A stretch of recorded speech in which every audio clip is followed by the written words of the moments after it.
Punta kami sa Robinson, guys. Alam mo ba kung anong gawin naman sa Robinson, guys? Magandang CR namin dun, guys. Aircon pa. Kasi yung CR namin sa Baharaks, guys, puno na.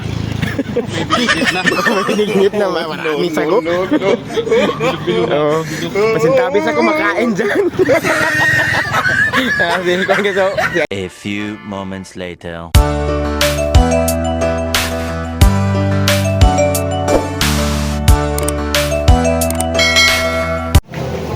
Guys, punta kami ng Robinson. Pwede ba ilayo mo sa akin to? Ayoko makita ito. Maita ulo. Oh, sama ko si pangalan. JR.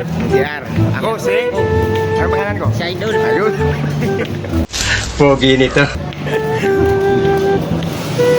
Guys. Oh, dito ko sana guys, oh.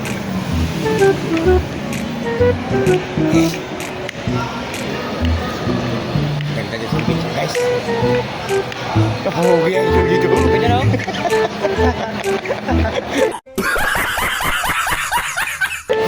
Baru pala kapag ito po po.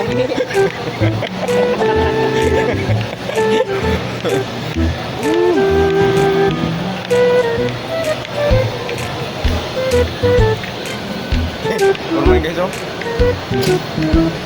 Formal guys, oh. Puti-puti guys, oh. Ganda ng kamera pa.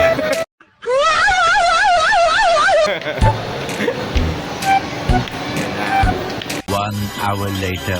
So, ngayon guys, pauwi na kami guys. Tapos na kami mag-isro-isro sa Robinson. Kasi, napalpak ang plano namin guys. wala sa plano yung magdala ng mineral guys.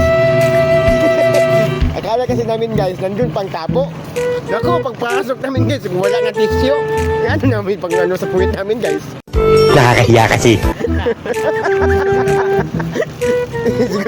siguro bukas na siguro guys, balik kami dito bukas. Magdala na kami ng 1.5 na minihirat. Kasi sa puwit. Suluhin mo yan! Sa idol kasi wala nga eh. Pinigilan na niya. Bukas lang. O, sana sa mama. Shoutout pa. Bukas na kami mag-CR dito. Mag-share. Higilan mo na namin dito. Saan ka ba nakatira dito? Nakakatawa talaga ang experience namin dito guys.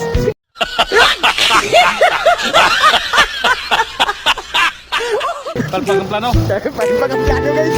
Sabi niyo po naman. Wala ka may lagarin namin guys.